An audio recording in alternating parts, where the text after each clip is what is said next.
কেন আসছে বলেন তো? দোয়া করে বুঝেন নাই?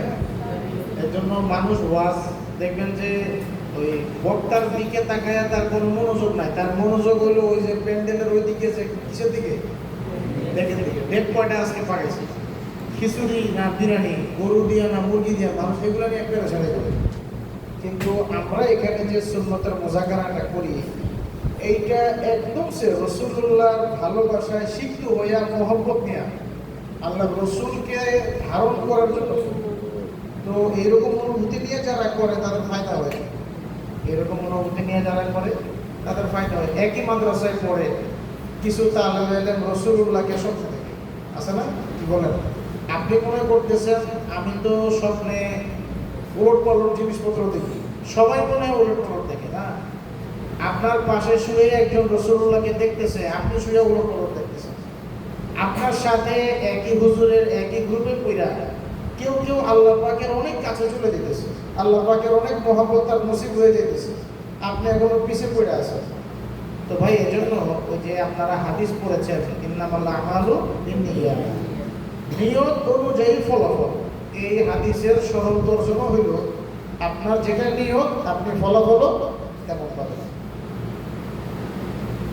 তো এই জন্য এই সুন্নতের মুযাকারা যেটা হয় বারবারই বলা হয়। এখন যদি ভাই জিজ্ঞেস করা হয় সুন্নতের মুযাকারা তো অনেক দিন ধরে হইতেছে, একজন 10টা সুন্নত শোনান, আমার জানা নাই আপনারা পারবেন কিনা। পারল ভাই, এখন আমি আর এই বিষয়ে জানছি না, অল্প দুই একটা কথা বলবো, আমরা ইনশাল্লাহ শুনবো। তো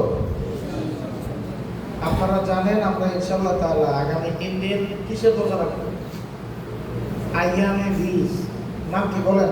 আইয়ামে বীজ বা ইয়া বর, আইয়ামে বীজ বাংলায় বলে বীজ। এই 3টা রোজা যদি প্রতি মাসে কেউ রাখে, আল্লাহ পাক তাকে সারা মাস রোজা রাখার সওয়াব দেন। দলিল মান জাআ বিল হাসানাতি ফালাহু আশরু আমসালিহা। কেউ যদি কোনো আমল করে আল্লাহ তার সওয়াব কয় গুণ দেন? 10 গুণ দেন। আশর মানে কি? 10 গুণ দেন। তাহলে 3 এর 10 গুণ কত? 30। তাহলে 3 রোজা রাখলে কয় রোজার সওয়াব? 30 রোজার সওয়াব। আল্লাহ পাক আমাদের সবাইকে ভরপুর তৌফিক দান করেন। আমিন।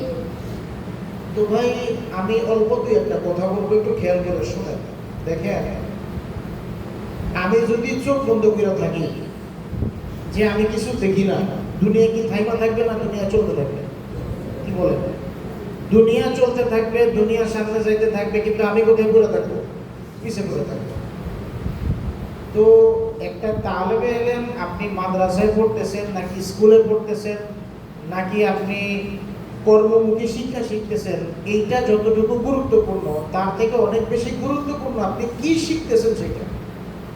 কিছুদিন আগে আল মুহাদ্দিসা, মহিলা মুহাদ্দিসদের জীবনী একটা কিতাব বের হয়েছে আরবিতে। বলেন কি বললাম? মহিলা জীবনীদের, মহিলা মুহাদ্দিসাদের একটা কি বের হয়েছে? জীবনী বের হয়েছে নতুন করে, এবং আগের একটা পুরাতন কিতাব তর্জমা হয়েছে। আমি আশ্চর্য হয়ে গেছি, এটা তর্জমা কে করছে জানেন? একজন নাস্তিক।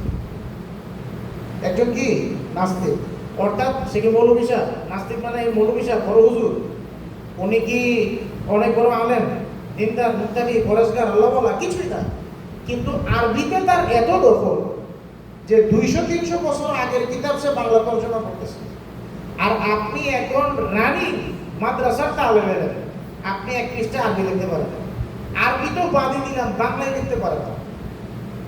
এই বিষয়টা আমার খুব দিলে আসছে, এই জন্য আজকে আসলে আপনাদেরকে একটু কথা বলা, যে একটা নাস্তিক তারও আরবির উপর এত দখল যে সে 200-300 বছর আগের আরবি কিতাব কি করতেছে? অনুবাদ করতেছে। আর আমরা দেখা এবারও পড়তে পারতেছি না, তর্জমা তো পরের আলোচনা। আপনি আশ্চর্য হবেন, আপনি এটা জানেন কিনা আপনারা, এই পৃথিবীতে সবচেয়ে মেধাবী কারা? এটা নিয়ে একদিন আলোচনা করেছিলাম কাউরিয়াতে। এই পৃথিবীতে সবচেয়ে মেধাবী জাতি কারা জানেন? কারা? ইহুদিরা। কারা? ইহুদিরা। সবচেয়ে মেধাবী জাতি ইহুদিরা। এই জন্য সারা বিশ্বের আপনি পড়াশোনা বলেন, টেক্সটাইল বলেন, গবেষণা বলেন, তারপর আপনার মেশিনারিজ বলেন, যা কিছু আছে সব কিছু তারা তৈরি করতেছে ইহুদিরা। সবকিছু শুধু তৈরি করতেছে না, নিয়ন্ত্রণ পর্যন্ত করতেছে কারা? ইহুদিরা। আপনি আশ্চর্য হবেন, মক্কা মদিনায় যে হজ উমরা হয়, এটা কি সাধারণ ছোট রেজিস্টার খাতা? সারা দুনিয়া থেকে লক্ষ লক্ষ হাজার হাজার হাজি মুহূর্তে মুহূর্তে ঢুকতেছে, মুহূর্তে মুহূর্তে বের হইতেছে। এই যে একটা সফটওয়্যার সিস্টেম, এই যে একটা কঠিন প্রসেস, এটা সম্পূর্ণ যে সফটওয়্যার কোম্পানি নিয়ন্ত্রণ করে, এটা ইহুদিদের। তাদের ইহুদিদের। আচ্ছা, এখন প্রশ্ন হলো, সৌদি সরকার দিল কেন ইহুদিদের? তারা মেধাবী, তারা কাজ করতে পারে ভালো। আপনার একজন বদলি দরকার। কি দরকার? বদলি। এখন একজন বদলি খুব ভালো মানুষ, দেখতে সুন্দর, দাঁড়িয়ে আছে এত বড়, কিন্তু কাজ করতে দুর্বল। আর একজন নামাজ কালামে ধারণা দাঁড়িয়ে নাই, কিচ্ছু নাই, কিন্তু কাজে 100 আপনি কাকে কাজে নেবেন? ওই বুড়া মানুষ, আহারে দাঁড়িয়ে নামাজ পড়ে, এগুলো আপনি সবাই চিন্তা করবেন? অর্থাৎ সারা বিশ্ব নিয়ন্ত্রণ করতেছে যে ইহুদিরা। এটা শুধু চক্রান্তের বিষয় না, তারা ওই যোগ্যতায় পৌঁছাইছে। আপনি এই জিনিসটা বুঝতেছেন না কেন? এ মাইক বানাইতেছে ইহুদিরা, মেশিনারিজ বানাইতেছে ইহুদিরা, প্লাস্টিক বানাইতেছে ইহুদিরা, ফ্যান বানাইতেছে ইহুদিরা। আর আমরা কোথায় পড়ে আছি? সোয়াব আর ফজিলতের নামে না আমাদের কোনো মেধার চর্চা আমরা করতেছি, আল্লাহর উপর তাওয়াক্কুল করে বসে আছি। আল্লাহ রসুল সাল্লাল্লাহু আলাইহি ওয়াসাল্লাম, আপনি কখনো এই কথাটা চিন্তা করেছেন? রসুলুল্লাহর থেকে দামি মানুষ তো দুনিয়াতে নাই, আছে? রসুলুল্লাহ আগর পয়দা না হতে জমিন ও আসমান পয়দা না করতে। রসুলুল্লাহকে না বানাইলে আল্লাহ কিছু বানাইতেন না। এটা যা হোক একটা আবেগ, কিন্তু আল্লাহর রসুল ছাগল চড়াইছেন কেন? আচ্ছা, আমরা কি আমাদের পছন্দের মানুষ ছাগল চড়ান, এটা চাবো? চাবো? আপনি বউরে দিয়ে খেতে কাজ করাবেন, অথচ আল্লাহ পাক নবী আম্বিয়াদেরকে দিয়ে খেতে কাজ করাইতেছেন, ছাগল চড়াইতেছেন। এগুলি কেন করাচ্ছেন? অর্থাৎ মুমিন সে তার মেধাকে কাজে লাগায়। এই জন্য এগুলো অনেক লম্বা কথা। আমি যে বিষয়টা বলতে চাচ্ছি, এখন এত লম্বা ওয়াজের সুযোগ নাই। একটা সময়, আজ থেকে 500, 700, 800 বছর আগে এগুলো মুসলমানরা নিয়ন্ত্রণ করত। এই যে বীজগণিত বানাইছে কারা? মুসলমানরা। ইবনে সিনা এত বড় বৈজ্ঞানিক ওই জামানায় কেউ ছিল না। আর আমরা কি করতেছি? আমি ওই বিষয়টাই আপনাদেরকে লক করতে চাই ভাই। আজকে মুসলমান তো অনেক বড় বিষয়।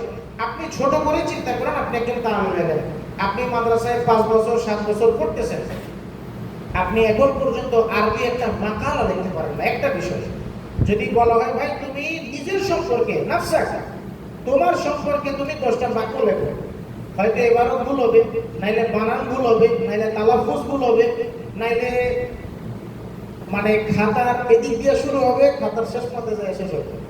মানে প্রথম লাইনে ওই একটা হলো এই মাথায়, আর একটা হলো সেই মাথায়, অথচ আমরা পড়তেছি। তাহলে ভাই আপনার এই জিন্দিগি আর এই হায়াতের কি হবে? আমি আপনাকে ওই কথাটা বলতে চাচ্ছি। মেধা এটা এমন জিনিস, এটা যদি চর্চা না হয়, এটা আস্তে আস্তে নষ্ট হয়ে যায়। ওই ইহুদিদের প্রসঙ্গ আসছে, দুইটা কথা শুনেন। আমাদের দেশে সাধারণত আমরা কি করি? কারো পেটে যখন বাচ্চা আসে, আমাদের মা বোনদের বলেন তো, তারা কি করে? তারা কি খেতে নামায় দেয়? কি করে? না না না ভাই, তুমি আরাম করো, ঘুমাও, তুমি ডিম খাও, তুমি দুধ খাও, তুমি শুয়ে থাকো, তুমি বিশ্রাম নাও। আর ইহুদিরা কি করে? ইহুদিদের কোন মহিলার যখন সন্তান পেটে আসে, তখন তাকে বিশ্ববিদ্যালয়ে ভর্তি করা হয়। বিশ্ববিদ্যালয় করতে তাদের বিভিন্ন কোর্স আছে, কঠিন কঠিন গবেষণা যেখানে হয়, কঠিন কঠিন ম্যাথ যেখানে হয়, তো ওই মহিলাদেরকে দিয়ে ওই অঙ্কগুলা করে। তো একজন গর্ভবতী মা যখন গর্ভের বাচ্চাকে সাথে নিয়ে এত জটিল জটিল অঙ্কগুলা করে, জটিল জটিল গবেষণাগুলা করে, জটিল জটিল পড়াশোনাগুলা করে, এটার প্রভাব সন্তানের উপর পড়ে। যার কারণে ইহুদিদের সন্তানগুলো কি হয়? মেধাবী হয়। আমি আপনি কইরা আছি, কোথায় কইরা আছেন? আপনি খবর আছেন না? মিলাদ কইরা জিলাপিটা যে খাই, খবর মিলে দেখা যাবে জিলাপির রেসিপিও তৈরি করছে ইহুদিরা। আমার জানা নাই। এই হইল আমাদের অবস্থা। আমরা তেলাওয়াতের এত রকম মস্ত, এত রকম জিহ্বার ডানে থেকে বামে, বামে থেকে উপরে, উপরে থেকে নিচে, দাঁতের কত রকম তাল করতেছি, সে মাইকে বসে এটাও বানাইতেছি ইহুদিরা। তো ভাই, আমার যেটা বলার উদ্দেশ্য, আমরা আমাদের কাজে কতটুকু ফোকাস করতেছি, কতটুকু মেহনত করতেছি, কি করতেছি আপনি বলেন তো? ইহুদি সন্তানগুলো এই জন্য মেধাবী হয়। আর আমাদের কি হয়? আমাদের মায়েরা শুয়ে শুয়ে গেলে খায়, এই জন্য আমাদের মাথার ভিতরে কিছু ঢুকে না। হয়তো খায়, নাইলে নাটক সিনেমা দেখে, আর নাইলে ঝগড়া করে। এই সমস্ত কাজের কারণে আমাদের এই ফলাফল। বারবার ভাই আমাদের আমি এত লম্বা ইতিহাস বলা উদ্দেশ্য না, যেটা বলতে চাচ্ছি ভাই, আমরা যে কাজটা করতেছি সেই কাজের মধ্যেও তো আমরা ব্যর্থ। হেফজখানায় পড়তেছি অথচ আমার জ্ঞান নেই। আশ্চর্য এক কথা। আপনি আল্লাহর বাস্তে এই কথাটা একটু দিলে ঢুকাইছেন ভাই কখনো? আপনি আজকে সরবেতায়া পড়তেছেন, তার মানে কি আপনি এখন ইন্টারমিডিয়েট শেষ। সরবেতায়ার মানে কি ইন্টারমিডিয়েট শেষ। আপনি এখন 1 পৃষ্ঠা আরবি লিখতে পারেন না, নির্ভুলভাবে আপনি 5টা লাইন আরবি ইবারত পড়তে পারেন না। আপনি এই জিন্দেগি নিয়ে আখিরাতের কথা নাই বাদই দিলাম, আপনি দুনিয়াতে কি করবেন? অযোগ্য লোককে কোথাও মূল্যায়ন পাবে? আপনার কি মনে হয় ভাই? যোগ্য লোকই তো জায়গা পাচ্ছেন, আপনি অযোগ্যতা দিয়ে কি করবেন? এই জন্য মাদ্রাসায় তো আমাদের মূল যেটা কাজ, আল্লাহমুখী হওয়া, রাসূলের সুন্নতকে ধারণ করা, তার সাথে যেটা আমাদের মূল কাজ, সেটা হলো আমাদের মূল যে পড়াশোনা, এটাই ফোকাস করা। তো যা হোক ভাই, আফসোসের কথা, একটা ছেলে আমি হেফজখানায়, আপনি চিন্তা করে দেখেন, আপনি পড়াশোনাচ্ছেন না, হুজুর লিখতেছে না, হুজুর পিটাইতেছে, বকা দিচ্ছে, বিচার দিচ্ছে, এগুলো বাদ দেন ভাই। আজ থেকে 5 বছর পর আপনি কোথায় দাঁড়াবেন? আপনি এটা চিন্তা করেন ভাই। আজ থেকে 5 বছর পর তো আপনি আজকের ভাইজিন থাকবেন না, আজকের ভাইজিন থাকবেন, আপনার বাবা মারা যাবে, আপনার মা বিছানায় পড়বে, আপনার বোনের বিয়ে হয়ে যাবে, আপনি তখন কি করবেন? এটা কখনো চিন্তা করছেন? এই জন্য ভাই, জীবনমুখী চিন্তা করা এটাও শরীয়তের অংশ। আমরা শুধুমাত্র আখিরাতের আলোচনা করে করে দুনিয়াও হারাচ্ছি, আখিরাতও হারাচ্ছি। আগে আপনি দুনিয়া চিন্তা করেন ভাই। আপনি যদি হেফজের তালেব ইলম এই কথা চিন্তা করেন, আমি পড়তেছি আর প্রতি হরফে 10 টাকা, আলহামদুলিল্লাহ বিরাট কামাই হইতেছে, এই কথা চিন্তা করলে হবে না? কোরআন তেলাওয়াত করলে তো হরফ প্রতি কত নাকি হয়? 10 টাকা, আপনি খুশি, নেকি তো হইতেছে। আরে ভাই আশ্চর্য কথা, 17 ঘন্টা 16 ঘন্টা কোরআন তেলাওয়াত করতেছেন, 5 পৃষ্ঠা আমুকটা শোনাইতে পারতেছেন। আমি আপনাদেরকে শুনাইছি না? এক পারার নিচে যে আমুকটা হয় এটা অনেকে জানেই না। সেদিন আমি একজন বড় শিক্ষিত মানুষ হলাম, ওনার কাছ থেকে শুনলাম, জাপানের বাচ্চারা মিথ্যা কথা কি এটা জানে না। ভাই সুবহানাল্লাহ বলেন, অন্তত সুবহানাল্লাহ। জাপানের বাচ্চারা তো এই পৃথিবীর সবচেয়ে মেধাবী বাচ্চা, সবচেয়ে অগ্রগামী তারা। জাপানের বাচ্চারা জানেই না যে মিথ্যা কথা কেমনে বলে, মিথ্যা কথা এটা আবার কি জিনিস। ওদের অভ্যাসই নেই মিথ্যা কথা বলা। আর আপনি আমি এমন একটা দিন যায় না যে আমি সারাদিনে একটা মিথ্যা কথা বলিনি। আমাদের মিথ্যা কথা কোনা লাগে না, আমাদের সত্যি কথা বলতে হয়। একেবারে মা থেকে শুরু কইরা, বাবা থেকে শুরু কইরা, আগা থেকে মাথা সবার মিথ্যা কথা বলেছে। তো যার কারণে ভাই, না আমাদের জেহেনের কোনো অগ্রগতি হইতেছে, না পড়াশোনার অগ্রগতি হইতেছে, না পরিবেশের অগ্রগতি হইতেছে, না আমি নিজেকে কিছু দিতে পারতেছি, না উম্মতকে কিছু দিতে পারতেছি, না দেশকে কিছু দিতে পারতেছি, আর না শরীয়তের ইসলামের আমার দ্বারা কোনো ফায়দা হচ্ছে। আজকে আমরা মাদ্রাসায় আল্লাহ পাক আমাদেরকে কবুল করছেন, এর মানে হইল আল্লাহ পাকের একটা বিরাট উদ্দেশ্য আমাদের দ্বারা আল্লাহ পূরণ করতে চান। শুনতেছেন আপনারা? বোঝা যাচ্ছে কথা? আল্লাহ পাক আমাদেরকে একটা দিনের জন্য কবুল করছেন, তার মানে কি আল্লাহ পাকের বিরাট মানসা, আল্লাহ পাকের বিরাট উদ্দেশ্য, আমার দ্বারা আল্লাহ পাক দিনের অনেক বড় কাজ নিতে চান। আমার অবস্থা না, আমার চুল ঠিক আছে, না আমার মেসওয়াক ঠিক আছে, না আমার লেবাস ঠিক আছে, না আমার লুঙ্গি ঠিক আছে, না আমার পড়াশোনা ঠিক আছে, না আমার সুন্নতের গায়ে ঘুম আছে, কি আছে? এই জন্য ভাই এগুলো বারবার মুহাসাবা করা দরকার। এই যে আজকে 3 দিন আমরা প্রস্তুতি নিয়েছি, তারপর আরবি প্রবন্ধের ব্যবস্থা করা হইলো, হেফজখানা আলাদেরকে বারবার সমিনা করা হইতেছে, একই পারা বারবার সমিনা করতেছেন, তারপর আপনি নির্ভুলভাবে 5টা পৃষ্ঠা শোনাইতে পারতেছেন না। আপনি হুজুর বাদ দেন, প্রতিষ্ঠান বাদ দেন, সব বাদ দেন ভাই, আপনি আপনার জিন্দেগির উপর চিন্তা করেন। আল্লাহর রাস্তে আপনি আপনার জিন্দেগির উপর একটু ফিকির করেন। আপনি এই জিন্দেগি নিয়ে কি করবেন? এই জিন্দেগি নিয়ে আপনি উম্মতকে কি দিবেন, দ্বীনকে কি দিবেন, শরীয়তকে কি দিবেন, আর আল্লাহর কাছে কি নিয়ে দাঁড়াবেন? এই জন্য ভাইয়েরা, জামানা অনেক দূর আগে গেছে, আপনি পিছিয়ে পড়ে থাকলে পিছিয়ে পড়ে থাকবেন। দুনিয়া এখন অনেক দূর চলে গেছে। এখন মানুষ বিমান নিয়ে গবেষণা করতেছে না, এখন মানুষ বিদেশে জায়গা জমি কিনতেছে না, এখন মানুষ মঙ্গল গ্রহে যাচ্ছে ভাই, এখন মানুষ চাঁদে যাওয়ার চিন্তা ভাবনা করতেছে। আর আমি আপনি এখনো বাংলা লিখতে পারি না, আমি আপনি এখনো কথাই বলতে পারি না। একজন দ্বারা নির্ভুলভাবে আপনি 10টা মিনিট কথা বলবেন, নির্ভুলভাবে, যে একটা বানান ভুল হবে, আপনার এক্সপ্রেশন, আপনার ভাষা, আপনার তেলাওয়াত, আপনার চিন্তা ভাবনা কোথায়? এই জন্য ভাইরা নিজের উপর ফিকির করেন। আপনি মাদ্রাসা নিয়ে চিন্তা করেন না, কিতাব নিয়েও চিন্তা করেন না, আপনি নিজের চিন্তা করেন ভাই আল্লাহর রাস্তায়। এই মাদ্রাসার ছাদটা এটা অনেক বড় দামি ছাদ ভাই, এই মাদ্রাসার ছাদটা যতক্ষণ মাথার উপর আছে, যতক্ষণ আপনার নামের সাথে তালিমুল ইলম আছে, যতক্ষণ পর্যন্ত মাদ্রাসার রেজিস্টার খাতায় আপনি ছাত্র, ততক্ষণ পর্যন্ত ভাই খাসি আছে, গরু আছে, খানা আছে, আরাম আছে, আয়েশ আছে, মজা আছে, উস্তাদ আছে, কিতাব আছে, সব আছে। আরামসে গোসল করা, বালতিকে বালতি দিয়ে পানি দিয়ে আছে, পুষ্টিকর খাবার আছে, 3 বেলা গরম ভাত আছে। এই মাথার উপরের ছাদটা যখন আপনার উপর থেকে চলে, আপনি তো সারা জীবনে গেলে থাকতে পারবেন না, পারবেন? এই মাদ্রাসা 1988 সালে হয়েছে, কত তালেব ইলম মাস্টার সবাই থাকতে পারছে? আপনি চাইলেও থাকতে পারবেন না। আপনার পড়াশোনা শেষ, আপনি যদি বলেন বা হুজুর আমার রাইখা দেন 5 বছর, থাকবে? তো এই জন্য মাদ্রাসার ছাদ, মা বাবার ছায়া আর ওস্তাদের হাত। বলেন কি বললাম? মাদ্রাসার ছাদ, মা বাবার ছায়া আর ওস্তাদের হাত, এই 3টা জিনিস যতক্ষণ পর্যন্ত আপনার মাথার উপর আছে, ততক্ষণ আল্লাহর নিয়ামত রহমত। আমি ওই দিকের আলোচনায় যাচ্ছি না, আমি আজকে কোনো শরঈ আলোচনা, বরকতের আলোচনা করতেছি না, বাস্তবতার আলোচনা করতেছি। শরঈ আলোচনা আপনারা অনেক শুনেন, প্রতিদিন এখানে সুন্নতের মুযাকারা হয়, তালিম হয়। আমি শুনে আপনাকে দুনিয়া বুঝাচ্ছি ভাই, আজকে দুনিয়া নিয়ে আলোচনা করতেছি। এই 3টা জিনিস যতক্ষণ আপনার মাথার উপর আছে, ততক্ষণ পর্যন্তই ভাই আপনার সুযোগ, ততক্ষণ পর্যন্ত নিজেকে গইরা নেওয়ার সুযোগ, ততক্ষণ পর্যন্ত নিজেকে নিয়ে ভাবার সুযোগ, ততক্ষণ পর্যন্ত নিজের যোগ্যতাগুলো ঠিক করার সুযোগ। আজকে একটা কিতাবখানার তালেব ইলম যদি আমাদের নাজিম সাহেব হুজুরকে বলেন, হুজুর আমাকে একটু আসরের পর 10টা মিনিট একটু আরবি পড়ানো, হুজুর আমি নাওসরফ বুঝি না, আমার একটু বুঝাই দেন, হুজুরে কি খুশি হবে না দুঃখ পাবে? দুনিয়ার মধ্যে এমন কোনো শিক্ষা ব্যবস্থা আছে ভাই? আমার বাসার পাশে একটা কোচিং সেন্টার আছে, আমার কথাটা অনলাইন যাবে, যে লোকের ঘটনা শুনতেছি সেই লোক ওই কথা শুনবে। আমার বাসার পাশে একটা কোচিং সেন্টার আছে, সেখানে হায়ার ম্যাথ পড়ানো হয়, উচ্চতর গণিত। ম্যাট্রিকের আগে একটা 4 সাবজেক্ট আছে কি হায়ার ম্যাথ। মাসে 8 দিন 15,000 টাকা, মাসে 8 দিন 1 ঘন্টা করে উনি কি করান? হায়ার ম্যাথ করান। কত টাকা নেন? 15,000 টাকা। আর মাদ্রাসায় একজন উস্তাদ জীবন জিন্দেগি শেষ কইরা কোমর খোয়াইতেছেন, বুড়া হয়ে যাইতেছেন, ডায়াবেটিস, কিডনি লিভারের কথা তো বাদই দিলাম, এরপরও একটা ছাত্র ভাই আমরা তৈরি করতে পারতেছি না। আমি রেজাল্টের আলোচনায় যাব না, স্বাভাবিক যোগ্যতার কথা বলতেছি ভাই, রেজাল্ট অনেক ঊর্ধ্বের জিনিস।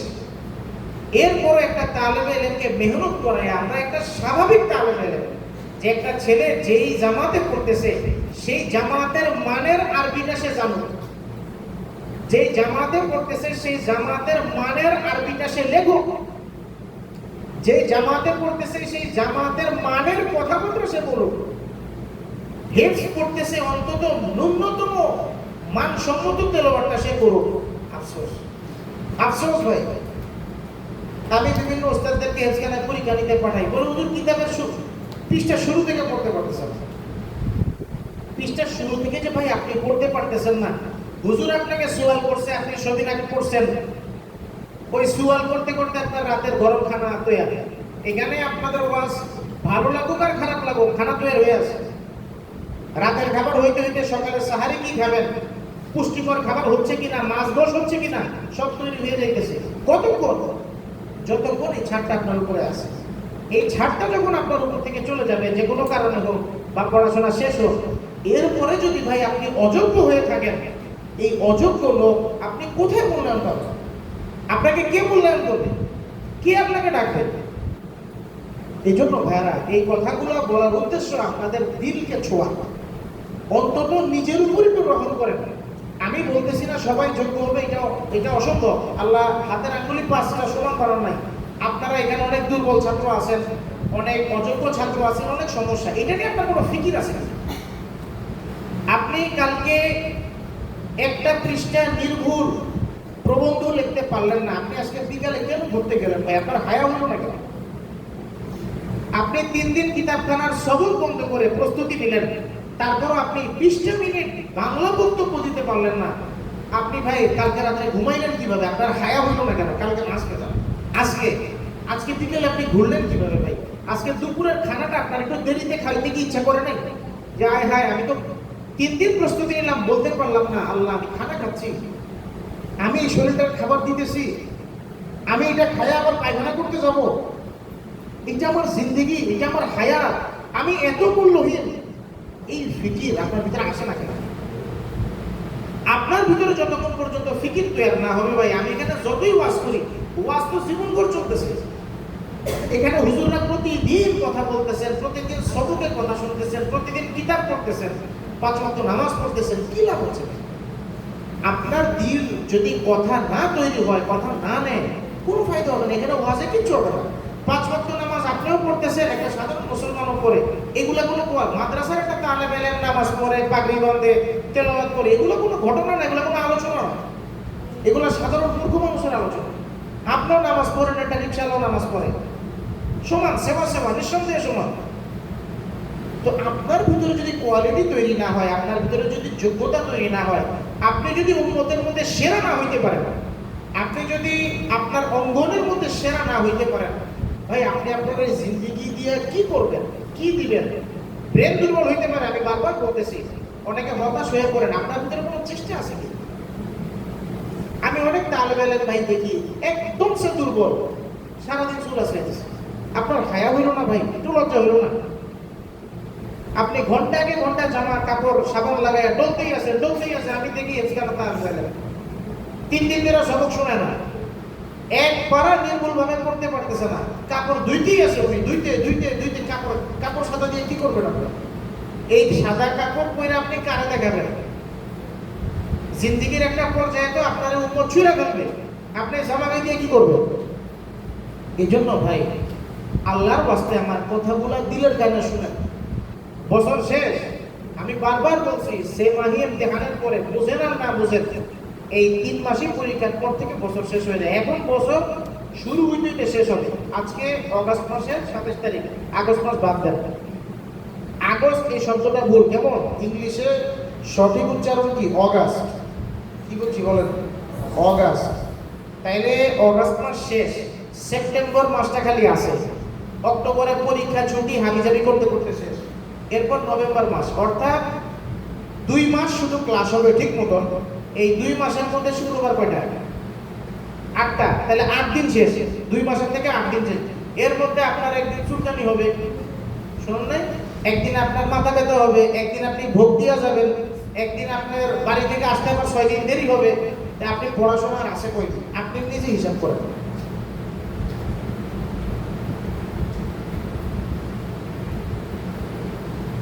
আপনাদের কষ্ট হচ্ছে ভাই? রিয়াজ ভাই কষ্ট হচ্ছে আপনার? এই জন্য ভাই, আপনি একটু রাতে শুইয়া একটু নিজের কথা নিজে ভাবেন, নিজের কথা নিজে চিন্তা করেন যে আমি একটা ছাত্র, সারাটা দিন কোরআন শরীফ পড়তেছি, তারপর আমি শোনাইতে পারি না। আমি একটা ছাত্র, 5 বছর 7 বছর কিতাবখানায় পড়তেছি, একটা পৃষ্ঠা নির্ভুল বাংলা আমি লিখতে পারতেছি না, পড়াটা আমি বাদ দিলাম।